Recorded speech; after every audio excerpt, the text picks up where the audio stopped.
receive a kidney transplantation through a brain-death cadaveric surgery. My story is simple yet complicated.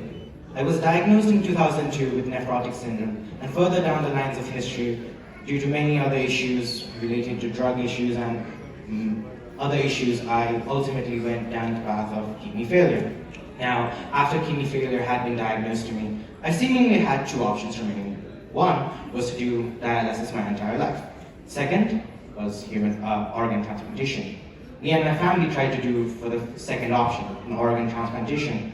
However, even with the updated acts and the laws that allowed for a recipient to receive an organ from extended families, I seemingly had no one to get an organ from. All my relatives, all my parents, all my uncles, aunts, I seemingly couldn't get, and I couldn't match an organ with any of them.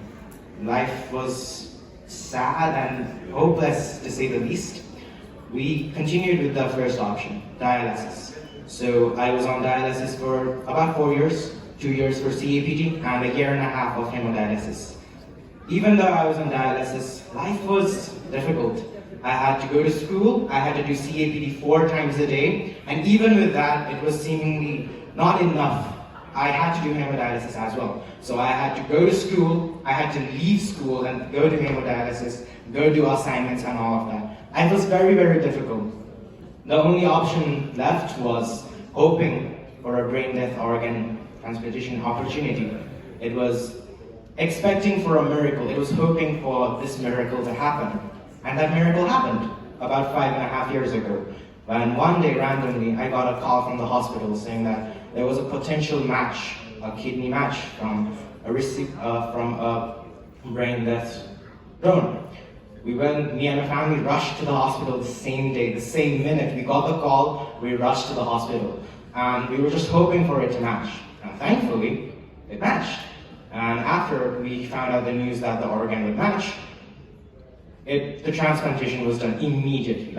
I think the time was 12 a.m. in the morning. All the doctors rushed in. The transplantation was carried out, and seamlessly, my life changed overnight. 5 years ago, I had to go to school. I had to do 4 times CAPT a day. I had to go to do hemodialysis. I had to mix up all my medicines and all that stuff. I had to make sure that I could fit in everything. Now, 5 years later, I'm in university, third-year business student, and I'm living my life completely normal. This would not have been possible without Dr. Prasad.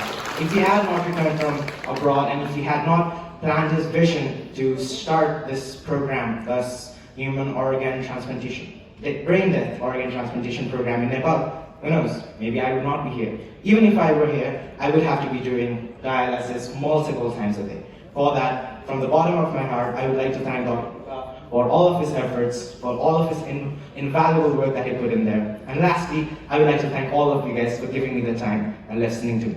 Thank you guys so much. Hope you have a wonderful evening.